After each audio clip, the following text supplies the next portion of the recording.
जो हमारा basic role है इस लाइन ऑफ कंट्रोल पे वो है कि लाइन ऑफ कंट्रोल की पवित्रता को हमेशा मेंटेन करके रखना। कभी भी दुश्मन देश अगर हमारे ऊपर आंख उठा के देखेगा तो हम बराबर जवाब देंगे। कटी न थी गुलाम लौह श्रृंखला, स्वतंत्र हो कदम न चार था चला, कि एक आ खड़ी हुई नई बला, परंतु वीर हार मानते कभी।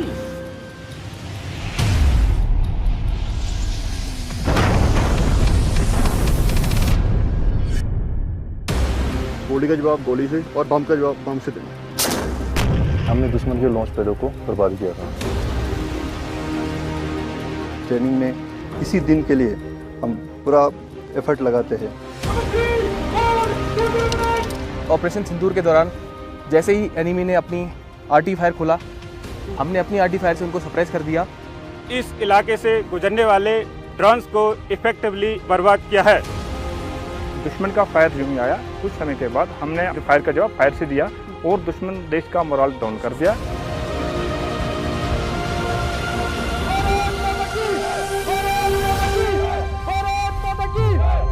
निहत्थ एक जंग तुम अभी लड़े, कृपाण अब निकाल कर हुए खड़े, फतेह तिरंग आज क्यों न फिर गड़े, जगत प्रसिद्ध शूर सिद्ध तुम सभी। War is always constant, warfare keeps changing. Indian army के लिए ये डेकेड ऑफ ट्रांसफॉर्मेशन है। हमने पूरा एरिया डोमिनेट कर रखा है, एक भी कोना हमारा ऐसा नहीं छूटता कि हम उसको विदाउट सर्विलेंस चले जाए। हमें नए वॉरफेयर की तरफ समझना चाहिए और जो दुश्मन या हमारे में चेंजेस आते हैं उसको समझना बहुत ज़रूरी है। इंडियन आर्म फोर्सेस लगातार ये कदम उठा रही है कि हम किस तरीके से नई टेक्नोलॉजी को एब्जॉर्ब करें ताकि हम आने वाली मॉडर्न वॉरफेयर के ऊपर खरे उतर सकें और दुश्मन को मुंह तोड़ जवाब दे सकें।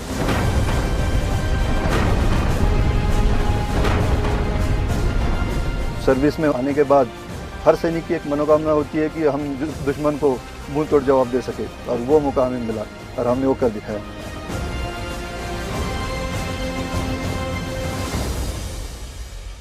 जवान हिंद के रहो अडिग डटे, निशान शत्रु का न जब तक हटे। नमस्कार, जय हिंद, वंदे मातरम। मैं हूं श्वेता सिंह। भारत की जटिल सरहदों से हम एक बार फिर आपके लिए भारत के पराक्रम शौर्य का किस्सा लेकर आए हैं।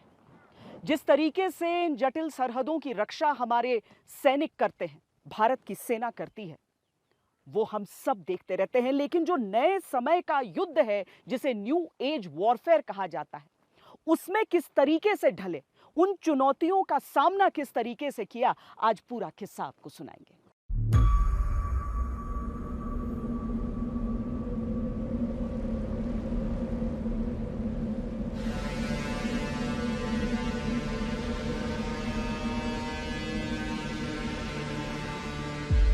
इस सरहद पर हिंद के वीरों ने आजादी के बाद के पहले युद्ध में दुश्मन को धूल चटाया था।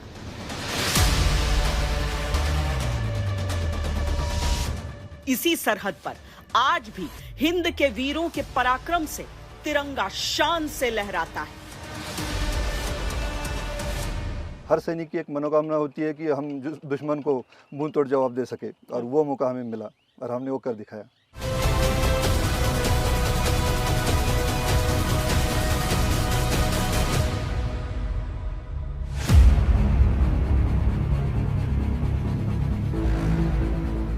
जम्मू कश्मीर में ये लाइन ऑफ कंट्रोल गवाही दे रहा है भारतीय सैनिकों के शौर्य का। कहानी कहता है शूरवीरों के संकल्प का,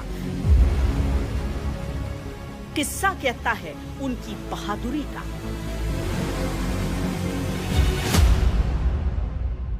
हमारे जवान 24 घंटे 24/7 तैयार रहते हैं दुश्मन देश को मुंह तोड़ जवाब देने के लिए, और हमने वही कार्रवाई की जिससे दुश्मन देश का बराबर हमने फायर का जवाब फायर से दिया और दुश्मन देश का मोराल डाउन कर दिया, और हमारी फौज का मोराल अप रहा। कभी भी दुश्मन देश अगर हमारे ऊपर आंख उठा के देखेगा तो हम बराबर जवाब देंगे उसको।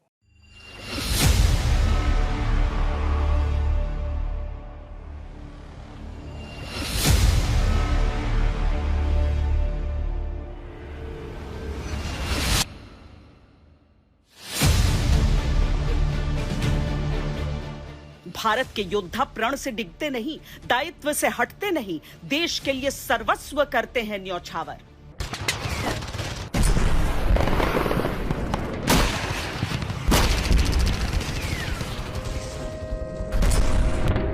ऑपरेशन सिंदूर एक ऐसा ऑपरेशन था जहां भारत ने आतंक के अंत के लिए सरहद पार आतंकी ठिकानों पर आक्रमण किया, उन्हें ध्वस्त किया, ये जानते हुए कि दुश्मन तिलमिलाकर पलटवार करेगा। और जब उसने किया तो हम तैयार थे।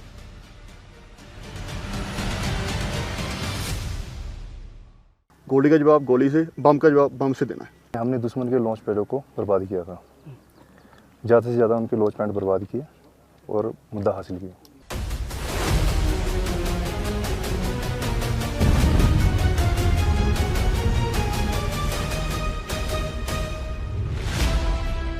आज हम आपको उन्हीं कांटेदार तारों, उन्हीं मोर्चों, उसी रण क्षेत्र से भारतीय सेना के पराक्रम की पूरी गाथा सुनाएंगे। ऑप सिंदूर के बाद पहली बार उस क्षेत्र का पूरा ब्यौरा जहां तोप के गोलों से लेकर आतंक के ड्रोन्स के हमले को भारतीय सैनिकों ने नाकाम किया। हम आपको वर्तमान का मुकाबला भी दिखाएंगे, भविष्य की तैयारी के बारे में भी बताएंगे। ये भारत में निर्मित L-70 है, जो कि भारत की जरूरतों के अनुसार पूरी तरीके से अपग्रेडेड है, रेडार के साथ इंटीग्रेटेड है। ये अपने जो टारगेट्स हैं उन्हें ऑटोमेटेड तरीके से ये डिटेक्ट कर सकता है।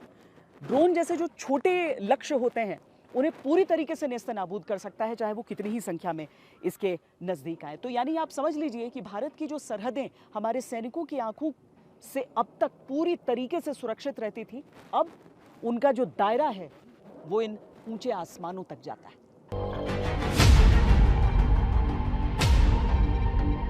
सरहद की सुरक्षा अब केवल भूमि तक सीमित नहीं है और न ही थल सेना की भूमिका इन तारों तक सीमित है।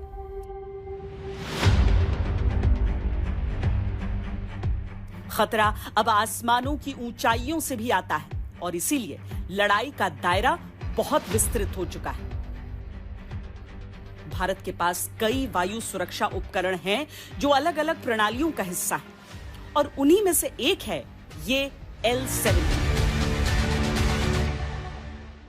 यह L-70 एयर डिफेंस गन है। इसने ऑपरेशन सिंदूर के दौरान अपना लोहा साबित किया है। कुछ समय पहले भारत ने इसको स्वदेशी रूप से तैयार किया है। ऑपरेशन सिंदूर के दौरान इस इलाके से गुजरने वाले ड्रोन्स को इफेक्टिवली इंगेज किया है तथा बर्बाद किया है।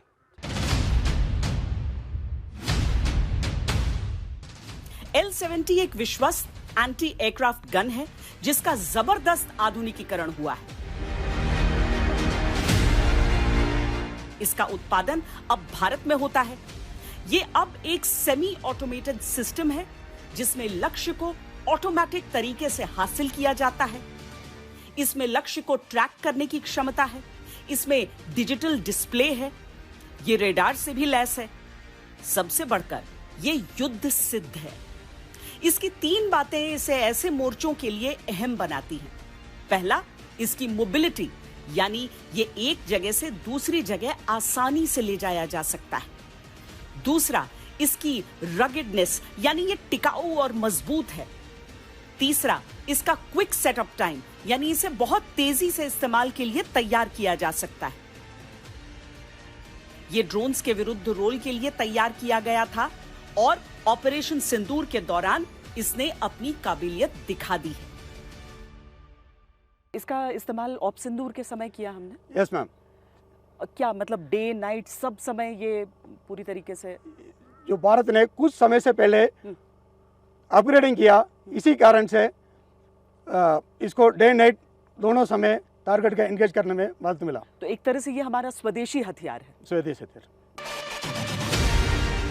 हालांकि हम आपको साथ ही ये भी बता दें कि भारत ने सरहद पर प्रलयंकारी एयर डिफेंस सिस्टम्स लगा रखे हैं जो दिन हो या रात हो दुश्मन की हर हरकत नाकाम करने के लिए तत्पर है।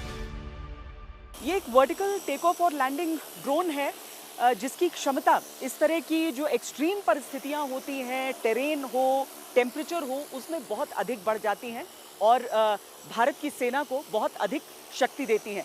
दरअसल पिछले कुछ सालों में बहुत ही खामोशी से भारत ने अपने स्वदेशीकरण के कार्यक्रम को बहुत तेजी दी है और आज की तारीख में इस तरह के सर्वेलेंस ड्रोन हैं वो बहुत ही अधिक भारतीय सेना के हाथों को मजबूत करते हैं। नष्ट करने से पहले टोह लेना ज्यादा जरूरी है और ये भूमिका भारत के सर्वेलांस ड्रोन्स निभाते हैं। भारतीय सेना ने बीते कुछ वर्षों में इस पर खास जोर दिया। न केवल अलग अलग भूमिकाओं के लिए ड्रोन्स को विकसित करना बल्कि ड्रोन्स पर ट्रेनिंग। ड्रोन्स अटैक के लिए भी होते हैं और टोही भूमिका में भी होते हैं। ये एक सर्वेलांस ड्रोन है। ये एक हमारा सर्वेलेंस ड्रोन है जिसकी डे और नाइट कैपेबिलिटी है। ये आत्मनिर्भर भारत मेक इन इंडिया के तहत बनाया गया है और इस ड्रोन ने हमें ऑपरेशन सिंदूर में काफ़ी हद तक हेल्प की है ताकि हम अपने टारगेट्स और अपने दुश्मनों को नेस्तनाबूद कर सकें।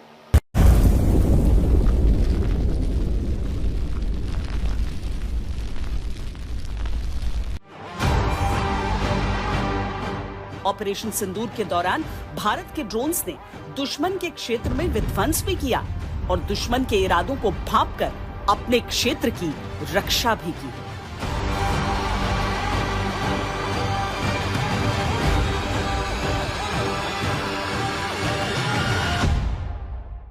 दुश्मन के षड्यंत्र का सामना भारतीय सेना पहली बार नहीं कर रही है।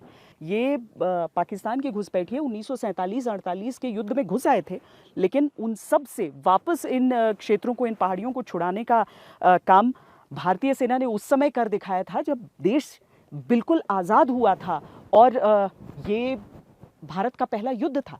और इसीलिए जब भी कोई नई चुनौती आती है उससे पार पाना हमारी सेना अच्छी तरीके से समझती है, उसमें अच्छे तरीके से सक्षम है। वो उपकरण भी हैं, वो हथियार भी हैं और वो जज्बा भी है।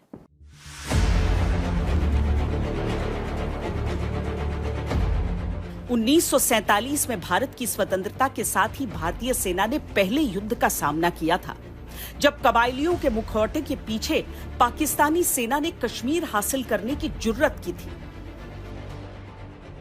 ये पहाड़ आज भी उस विश्वासघात की कहानी कहते हैं और भारत के वीरों के शौर्य की कहानी भी बयां करते हैं।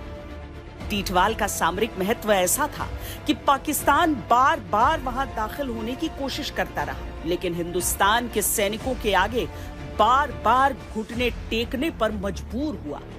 बैटल ऑफ टीटवाल में उसके मंसूबे कंपनी हवलदार मेजर पीरू सिंह शेखावत के शौर्य से टकराकर चकनाचूर हुए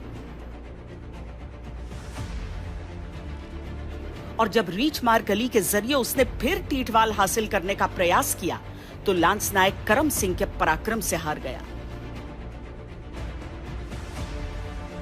इस जगह के लिए लड़ी गई लड़ाई वो इकलौती मुहिम है जिसमें 2 सैनिकों को परमवीर चक्र से नवाजा गया था। कंपनी हवलदार मेजर पीरू सिंह शेखावत और लांस नायक करम सिंह, दोनों को वीरता का सर्वोच्च सम्मान मिला। शायद इसके पीछे कारण यह भी है कि इस इलाके की कठिनाई इतनी है कि यहां युद्ध की चुनौतियां कई गुना बढ़ जाती हैं। दुनिया में कोई भी सेना होती है, उसकी पारंपरिक भूमिका होती है युद्ध लड़ना। भारतीय सेना की पारंपरिक भूमिका भी युद्ध लड़ना ही रहा, लेकिन इसके साथ ही जब आतंक ने अपना सर उठाया तो भारतीय सेना की अहम भूमिकाओं में आया एंटी टेरर ऑपरेशंस। समय के साथ जिस तरीके से चुनौतियां बदलती हैं, भारतीय सेना की जिम्मेदारियां बदलती हैं, कुछ हद तक ट्रेनिंग बदलती है, लेकिन किसी भी चुनौती, किसी भी कसौटी पर खरा उतरती है भारतीय सेना। आज यहां तैनात टुकड़ी की प्राथमिक भूमिका यह है कि किसी भी तरीके से कोई सरहद पार से घुसपैठ न कर सके। लेकिन ऑपरेशन सिंदूर के बाद जिस तरीके से एक नया खतरा पेश आया, हिंद के सपूतों ने उस खतरे का भी बखूबी सामना किया। ऑपरेशन सिंदूर पहलगाम अटैक का एक मुंहतोड़ जवाब था। तो वैसे हम 24/7/365 डेज अलर्ट रहते हैं और हम कोशिश करते हैं कि हम ऑपरेशन की तैयारी पे रहें। तो ऑपरेशन सिंदूर के दौरान जैसे ही एनिमी ने अपनी आर्टी फायर खोला, हमने जो कि बहुत इफेक्टिव नहीं थी, हमने अपनी आरडी फायर से उनको सप्रेस कर दिया और उसके बाद जैसे ही स्मॉल आर्म्स फायर खोला तो हमने 10 गुना ज़्यादा फायर पावर से उनको ओवर पावर कर दिया। हम ये आश्वासन देते हैं कि हमारी सर्वेलेंस ग्रिड, हमारा सर्वेलेंस कैमराज और जो भी तकनीकी नए इक्विपमेंट्स और नए गाड़ियाँ और नया सर्वेलेंस डिवाइसेस आए हैं, उससे अगर पाकिस्तानी मुल्क अगर ऐसा कदम उठाता है आगे तो हम उसको वापस मुंह तोड़ जवाब दें। भारत ने जब पाकिस्तान के भीतर आतंकी ठिकानों को ध्वस्त किया तो साथ ही ये संदेश दिया कि हमारा मकसद केवल आतंक के ढांचे को खत्म करना है। ये कार्यवाही नपीतुली, नॉन एस्केलेटरी, आनुपातिक और जिम्मेदारीपूर्ण है। ये आतंकवाद की इंफ्रास्ट्रक्चर को समाप्त करने और भारत में भेजे जाने वाले संभावित आतंकवादियों को अक्षम बनाने पर केंद्रित है। The locations were so selected to avoid damage to civilian infrastructures and loss of any civilian lives. लेकिन भारत को यह अच्छी तरह मालूम भी था कि दुश्मन पर भरोसा नहीं किया जा सकता।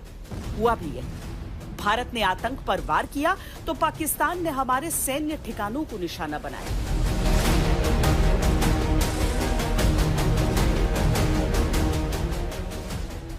सिंदूर के समय आपका एक्सपीरियंस क्या था, किस तरीके से अटैक हुआ था और ये एक नया तरीका था, लेकिन आप लोगों ने कैसे फाइट बैक किया? जैसे कि मैं फॉरवर्ड पोस्ट में पोस्ट कमांडर था और सभी के हिसाब से जितना मेरा एक्सपीरियंस था उस हिसाब से मैंने अपने जवानों की सबसे पहले रक्षा की। उनको बताया कि डरना नहीं है, गोली का जवाब गोली से, बम का जवाब बम से देना है। ऐसी तरफ जब हमें आरएल का बारी फायर करते थे, हम पर मोटर का फायर करते थे, हम उसे मोटर का फायर से जवाब देते थे। जैसे कि ये वार मेरी लाइफ की सबसे फर्स्ट वार थी। मैंने जब वार स्टार्ट हुई तो 1-2 मिनट मैं भी कॉक हुआ था, ऐसी बात नहीं है। पर जब मैं पोस्ट कमांडर था, मैंने अपनों जवानों को समझाया, हौसला दिया उनको और कैसे वार करना है और हमने मुंह तोड़ जवाब दिया उनके फायर का।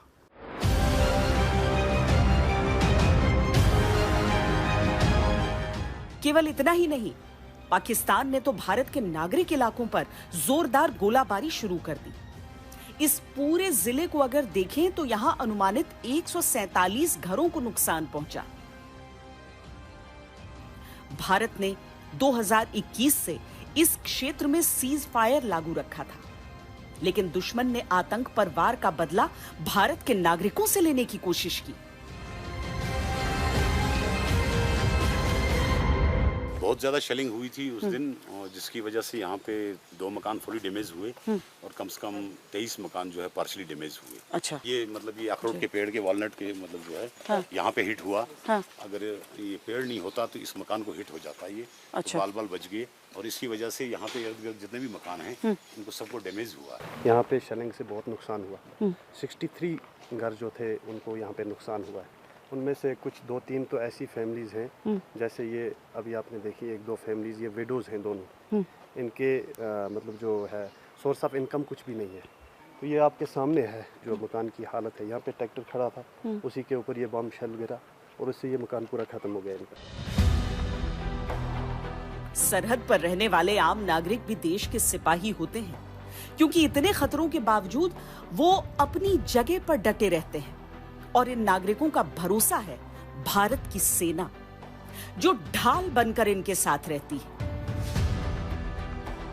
इंडियन आर्मी के बहुत हेल्प इन्हें किया है। इंडियन आर्मी ने हमारे साथ खाने को दिया, बर्तन दिया, तो हर एक चीज दिया। 5 टीन की शीटें दी घर बनाने के लिए। हाँ, घर बनाने वो 5 पूरी थोड़ी यानी टीन पूरा टूटा फूटा पड़ा है, जैसे रोड में पहाड़ियों जैसे आ गए। क्या कर सकते हैं, कुछ मदद करो। हम इंडियन आर्मी के शुक्रिया गुजार करते हैं कि हमें कोई हेल्प करे। बहुत उम्मीद है अपनी इंडियन आर्मी पर। सिविल एरिया में टारगेट किया उन्होंने, तो ये तो शुक्र है कि हमारी इंडियन आर्मी ने उसका भरपूर जवाब दिया, जिसकी वजह से लोगों की जानें बची। क्योंकि अगर वापसी में जवाब नहीं मिलता तो हो सकता है ज्यादा डैमेज हो जाता। आतंक के विरुद्ध कटिबद्धता, राष्ट्र रक्षा की प्रतिबद्धता, कर्तव्य की दृढ़ता,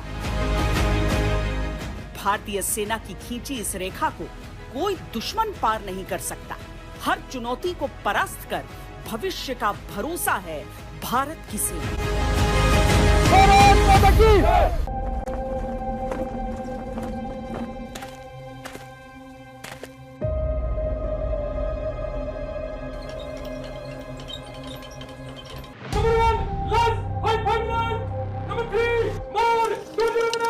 शूरवीर सच्चाई की लड़ाई लड़ते हैं, युद्ध में भी सिद्धांत नहीं भूलते, उसूलों से कभी समझौता नहीं करते।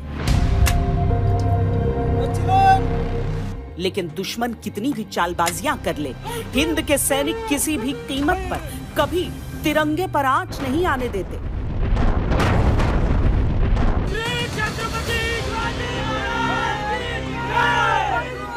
चुनौती नई थी, खतरा नया था, लेकिन बेधड़क बहादुरी के लिए कोई संघर्ष कठिन नहीं, कोई मोर्चा नामुमकिन नहीं।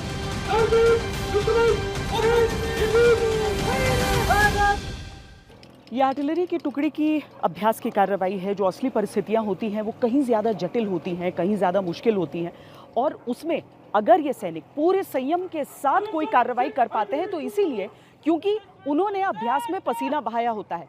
वैसे भी आर्टिलरी को गॉड ऑफ वॉर कहा जाता है, युद्ध का देवता, यानी युद्ध में इनकी भूमिका जीत और हार के लिए निर्णायक होती है। भारतीय सैनिकों ने दुश्मन की हर हरकत का जवाब दिया, और बड़ी बात यह है कि उस अनुभव से सीखते हुए अपनी तैयारियों को और धार देने की शुरुआत की। श्री छत्रपति शिवाजी महाराज की जय। श्री छत्रपति शिवाजी महाराज की जय। आर्टिलरी की किस तरह की भूमिका रही है अभी ऑप सिंदूर के दौरान? ऑप सिंदूर के अंतर्गत आर्टिलरी ने एक बहुत ही अहम भूमिका निभाई। जैसा कि हम सभी जानते हैं कि जो टेररिस्ट लॉन्च पैड्स और एसोसिएटेड इंफ्रास्ट्रक्चर्स थे, उनको प्रिसीशन एंगेजमेंट द्वारा हमने टारगेट किया, जिससे दुश्मन के एक भारी मात्रा में जान और माल की हानि और उनको नुकसान उठाना पड़ा। तो उसके अलावा बाद में जब ऑपरेशन लगातार चलता रहा, उस दौरान दुश्मन ने भी रिटालिएट किया, तो उनका फायर एक्यूरेट और इफेक्टिव नहीं था, जिस कारण उनके rounds, artillery shells civil infrastructure में आने लगे, जिससे कि बेगुनाहों को और सिविलियंस को काफ़ी नुकसान पहुंचने लगा। उसका जवाब देते हुए हमने गन पोजीशन से एक्यूरेट और इफेक्टिव फायर दुश्मन के गन एरियाज़, मोटर पोजीशंस और फायरिंग पोजीशंस पर हमने फायर किया, जिसकी वजह से उनको भारी मात्रा में नुकसान हुआ और उनकी ये एक्टिविटीज़, जो एंगेजमेंट की एक्टिविटीज़ थी, उस पर रोक आई। युद्ध हो या संघर्ष विराम उल्लंघन, भारतीय आर्टिलरी की भूमिका सरहद पर बड़ी होती है। दूरी और जरूरत के हिसाब से उपकरण तैनात किए जाते हैं। यहाँ भी फोकस तेजी से डिप्लॉयमेंट पर है और मारक क्षमता पर। भारत ने पिछले कुछ सालों में अपने हथियारों को और मजबूत किया है, लेकिन सबसे बढ़कर होता है हमारे सैनिकों का मजबूत हौसला, जो किसी कठिनाई से नहीं दिखता। जब अभी हाल में ऑपरेशन सिंदूर के दौरान पाकिस्तान की तरफ से इतना शेलिंग शुरू हुई, बहुत आप लोगों के लिए चुनौती जैसी स्थिति थी, कैसे सभी अपने ट्रूप्स का, अपने जवानों का, अपने साथियों का आप मनोबल बढ़ाए रखते हैं? मैम, जैसे मराठा यूनिट में मनोबल बढ़ाने के लिए श्री छत्रपति शिवाजी महाराज की जय, यह हमारा युद्ध घोष ही काफ़ी है। लेकिन इसके बावजूद मैंने अपने जवानों को अपने टास्क के बारे में जानकारी दी और अपनी ट्रेनिंग की याद दिलाई कि ट्रेनिंग में कैसे हम इसी दिन के लिए हम पूरा एफर्ट लगाते हैं और पूरी शिद्दत से ट्रेनिंग करते हैं। और साथ में हमारे लीडरशिप और हमारे इक्विपमेंट पे भरोसा, उस बात को जताया मैंने। इस बात से टीम का मोरल हाई रहता है। और आप लोगों की वजह से ही पूरा जो देश है वो सुरक्षित रह सका।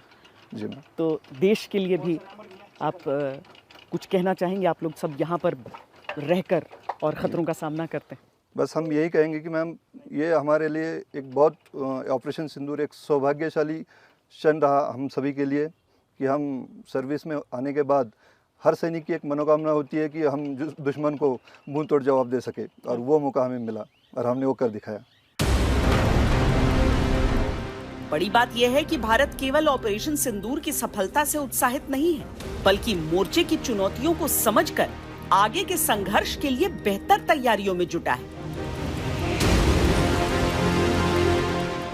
हर शस्त्र पर अभ्यास निरंतर चलता है, शत्रु के विध्वंसक मंसूबों के विनाश का प्रयास लगातार चलता है।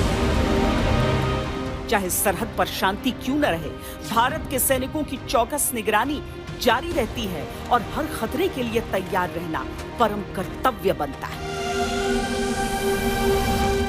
ये जो ट्रेनिंग होती है वो बिल्कुल इतनी बेसिक से शुरू होती है और हमेशा उसको मेंटेन करती है, जो किसी इक्विपमेंट पे आपका रिलायंस बढ़ाती नहीं है, बल्कि आपको उस हिसाब से भी आत्मनिर्भर बनाती है। As we say that it is not the machine that make you win the war, it is the man behind the machine. So हम ये पहले दिन से, जिस दिन से हम भारतीय सेना में हमने कदम रखा, भारतीय सेना ट्रेनिंग पर खास करके बहुत ज़्यादा तवज्जो देती है, चाहे वो बेसिक ट्रेनिंग से हो, एडवांस ट्रेनिंग पे हो, या उसके बाद आज की डेट पे जो हम न्यू जनरेशन इक्विपमेंट इंडक्ट कर रहे हैं उसके ऊपर ट्रेनिंग पे हो। सो ये जो ट्रेनिंग है हमारे लिए एक बहुत अहम भूमिका प्ले करती है। इस ऑपरेशन से पहले भी हमारे प्रिपरेशन के दौरान हमने मिशन ओरिएंटेड ट्रेनिंग और इंटीग्रेटेड ट्रेनिंग अदर आर्म्स के साथ और जॉइंट ट्रेनिंग, इस पे खास तवज्जो दिया। इस सरहद पर ऑपरेशन सिंदूर के पराक्रम और बाद की परिस्थितियां दिखाते हुए हम आपको अब उस जगह भी लिए चलते हैं जहां भारत और पाकिस्तान ऑक्यूपाइड जम्मू कश्मीर के बीच सरहद मात्र एक सफेद लकीर है, लेकिन उस एक लकीर के आर पार आप दो देशों का फर्क साफ देख सकते हैं। सरहद पर ये टीटवाल ब्रिज है, नीचे से निकल रही है किशनगंगा नदी, जिसे पाकिस्तान में नीलम नदी कहा जाता है। यही जो सरहदी रेखा है, लाइन ऑफ कंट्रोल है। दरअसल 1931 में ब्रिज का निर्माण हुआ, लेकिन 47-48 के युद्ध में ये ब्रिज नष्ट हो गया। उसके बाद आगे चलकर दोनों देशों के सहयोग से इसका निर्माण हुआ। देखिए, क्रॉसिंग पॉइंट है भारत और पाकिस्तान के बीच, या यूं कहें कि भारत और POJK के बीच, लेकिन वो क्रॉसिंग पॉइंट तभी तक हो सकता है जब तक पाकिस्तान का व्यवहार सही रहे, जब तक वो आतंक को संरक्षित न किया करे।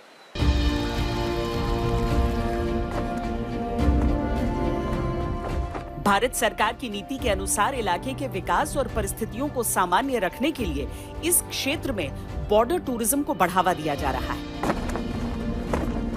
इसीलिए 108 फीट ऊंचे तिरंगे के साथ अजमते हिंद नाम से इस जगह को विकसित किया गया है।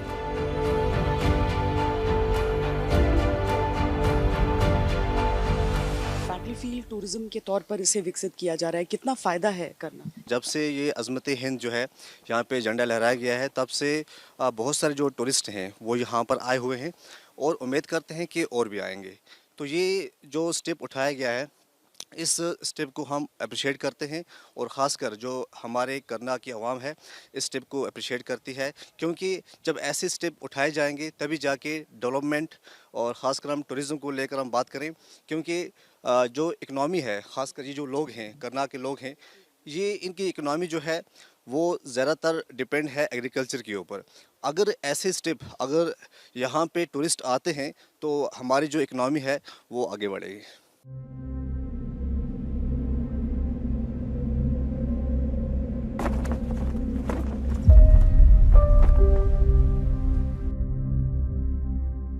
ये जनता के लिए भी बेहतर है, सरहदी क्षेत्र के लिए भी और देश के लिए भी।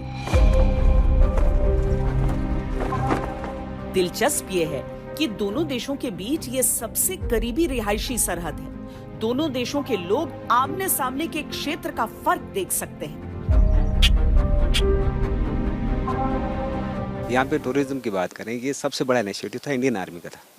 तो यहाँ पे जैसे अजमत हिंद बनाई, वो बहुत सारे यहाँ पर काम किए गए इंडियन आर्मी के, तो जिससे वजह से टूरिस्ट को अट्रैक्ट किया। बहुत सारे लोग हमारे ऑल ओवर इंडिया से आते हैं यहाँ पर और हम चाहते हैं कि और भी लोग आए, तो इससे यहाँ के लोकल की इकनॉमी का फ़ायदा होगा। लोग आमने सामने बॉर्डर देखने को मिलता है। हाँ, देखिए सामने हमारे POK है, पाकिस्तान ऑक्युपाइड कश्मीर है, और उन लोगों को देखने में यहाँ पर कितनी डेवलपमेंट हो रही है, उनसे हम कितने आगे बढ़ रहे हैं, इसका हमें ये फ़ायदा साफ साफ दिख जाता है। साफ साफ दिख जाता है। विभाजन की रेखा दो देशों को अलग नहीं बनाती, अलग बनाती है सोच। अब देखिए ये POJK का हिस्सा है, जहाँ पर अगर आप पाकिस्तान की तरफ देखें तो ऊपर आपको लिखा हुआ नज़र आएगा ग्रेटनेस फॉर अल्लाह। अच्छी बात है, अपने धर्म में आस्था अच्छी चीज़ है, लेकिन अपने देश का उद्घोष करते हुए एक धार्मिक नारा आपको दिख रहा है। अब दूसरी तरफ कश्मीर की इन खूबसूरत पहाड़ियों की तरफ आप नज़र डालिए, भारत की ओर नज़र डालिए। कश्मीर भारत का ताज है, ये लिखा है, और एक ऐसी जगह पर वो लिखा हुआ है जहाँ से हर एक पाकिस्तानी, जिसे पाकिस्तान यहाँ लाना चाहता है टूरिज्म के लिए, वो आकर पढ़ सकता है। और उससे भी बढ़कर जो अखंड कश्मीर का नक्शा है, अखंड जम्मू कश्मीर का नक्शा है, जो दिन रात पाकिस्तान देखे और समझे कि जहाँ पर वो बैठा है और ऐसे नारे लगा रहा है, वो अवैध कब्जा है दरअसल। भारत का ये संदेश और भारतीय सेना के शौर्य का संदेश सरहद की इस लकीर से पाकिस्तान साफ साफ समझ सकता है, अपने हद में रहे तो सही, हद से पार जाएगा तो उस हश्र को समझ सकता है। रात ढलने को थी और हम भारतीय सेना की उस कार्रवाई को भी परखने और आपको दिखाने चलते हैं जो आज के दौर की बड़ी आवश्यकता है, आतंक पर अंकुश के लिए एम्बुश की कार्रवाई।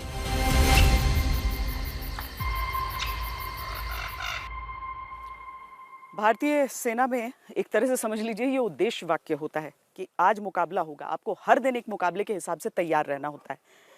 लेकिन देखिए अब सूरज ढल रहा है और प्राचीन समय की जब हम बात करें तो युद्ध सूर्योदय से लेकर सूर्यास्त तक होता था, लेकिन आज की तारीख में बात करिए तो सूर्यास्त से लेकर सूर्योदय तक युद्ध की अवधि हो गई है। हम हमेशा तैयार रहते हैं, भारतीय सेना की ट्रेनिंग उस हिसाब की रहती है, हमेशा ऑपरेशन सिंदूर के दौरान भी ये देखा गया। बहरहाल जहां तक रात की कार्रवाई और रात की एम्बुश की बात है तो आतंक के अंत के लिए ये एक आवश्यक कार्रवाई है।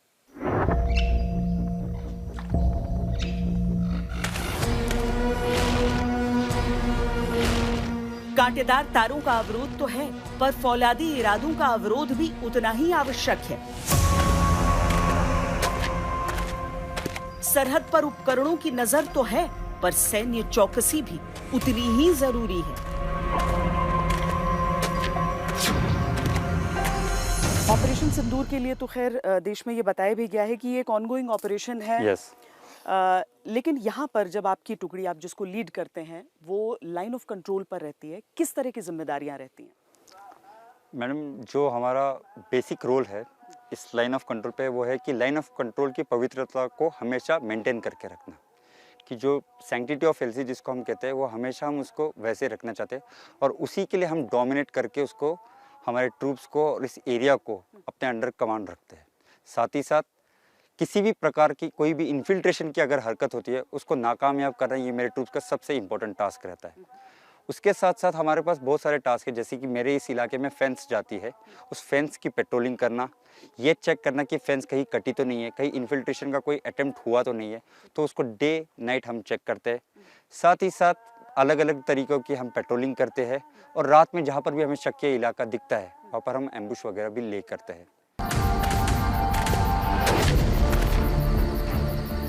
कांटेदार तारों के बीच कई तरह की ऐसी प्राकृतिक चीजें होती हैं जिसका फायदा उठाकर आतंकी घुसपैठ की फिराक में रहते हैं। इसीलिए चाहे कितना ही कठिन रास्ता, कितनी ही मुश्किल परिस्थितियां क्यों न हो, निगरानी का जाल देश के दुश्मनों के लिए बिछाना ही होता है। रात के समय में और भी चैलेंजेस होते हैं। एक तो मैं देख रही हूँ बिल्कुल घना जंगल है, यहाँ पर सर्वेलेंस के लिए जो एक कहते हैं ना कि एक्स्ट्रा आंखें जो होती हैं आपकी, क्या इक्विपमेंट के जरिए, उपकरणों के जरिए और ज़्यादा मजबूत हुए हैं हम? मैम, मैं आपसे ये कहना चाहता हूँ कि जितनी मेरी सर्विस हुई है उसमें मैंने ड्रास्टिक चेंजेस देखे हुए हैं जो इंडियन आर्मी में आए हैं, specially in terms of new generation equipment. आज हमारे हर टुकड़ी के पास, और हर टुकड़ी में मैं बोल सकता हूँ कि हर बड़ी पैर के पास उसका खुद का एक नाइट सर्विलेंस डिवाइस है, जिससे अंधेरे में भी वो दिन की उजाले की तरह देख सकता है, जिससे हमारे खुद की नेविगेशन इंप्रूव हो गई है, हमारे एरिया को डोमिनेट करने का जो सर्विलेंस का ताकत है वो इंप्रूव हो गया है। साथ ही साथ इस नाइट सर्विलेंस के साथ साथ हमारे पास अभी बहुत सारे ड्रोन्स, क्वाडकॉप्टर्स, ऐसी चीज़ें आ गई कि अगर मेरी पार्टी कहीं दूर भी जाती है और मैं अगर पीछे और उनको मैं मॉनिटर करना चाहता हूँ तो ऊपर उड़ता हुआ ड्रोन या क्वाडकॉप्टर उनको देख सकता है और मुझे वो इन्फॉर्मेशन पूरी मिल सकती है। एंड जनरली जो मैंने देखता जाए, जैसे एक एग्जांपल लेना चाहूँगा कि नाइट सर्विलेंस में आज जो हमारे पास सबसे अच्छी साइट है वो मेड इन इंडिया साइट से। अच्छा। और वो वो बहुत हेल्प कर रही है हमें एरिया को डोमिनेट करने में और हमारे काम को आसान तरीके से कंप्लीट करने में। साथ ही ऑपरेशन सिंदूर के दौरान किस तरह से रात ढलने के बाद ही दुश्मन की ड्रोन वाली कार्रवाई होती थी ये भी सबने देखा था। लिहाजा दिन के हर पहर में चौकसी, पर रात ढलने के साथ सतर्कता और चरम पर। जब ऑप सिंदूर के बाद जिस तरह से पाकिस्तान की तरफ से हमने देखा जो वो ड्रोन अटैक वगैरह कर रहे थे, एक ऐसी चीज़ कभी देखी नहीं थी आज के वॉरफेयर में, कम से कम जितना सबने देखा है। ट्रूप्स का जो आत्मबल है, जो मोराल है, वो हाई रहा है लगातार। मैम, मेरे ट्रूप्स का मोराल मोटिवेशन हमेशा हाई रहा है। जो एक कहावत कहना चाहता हूँ कि war is always constant, warfare keeps changing. तो दिस इज़ व्हाट जो हम फॉलो करते हैं कि वॉर हमेशा कांस्टेंट रहेगी, लेकिन हमें नए वॉरफेयर की तरफ समझना चाहिए और जो दुश्मन या हमारे में चेंजेस आते हैं उसको समझना बहुत ज़रूरी है। अगर मैं इसे हिंदी में मैं इसका अनुवाद कर दूं तो युद्ध हमेशा एक सा रहता है, मतलब रण हमेशा एक सा रहता है, लेकिन रणनीति हमेशा बदलती रहती है। एग्जैक्टली। और उसके लिए आप लोग हमेशा तैयार है। देश इन कर्तव्यनिष्ठ सैनिकों का कर्जदार है जिनका हर पल केवल देशवासियों की सुरक्षा सुनिश्चित करने में जाता है, जिनकी हर सांस पर लिखा है भारत माता का नाम। भारतीय सेना की सबसे बड़ी खासियत यह है कि एक सफल ऑपरेशन के बाद वो केवल उस सफलता का जश्न नहीं मनाते हैं, बल्कि भविष्य की तैयारियों में उसी समय जुट जाते हैं। अभी के लिए इतना ही। अभिषेक सिंह और कैमरा पर्सन अमित बदवार और योगेंद्र सिंह के साथ मुझे दीजिए इजाजत। वंदे मातरम।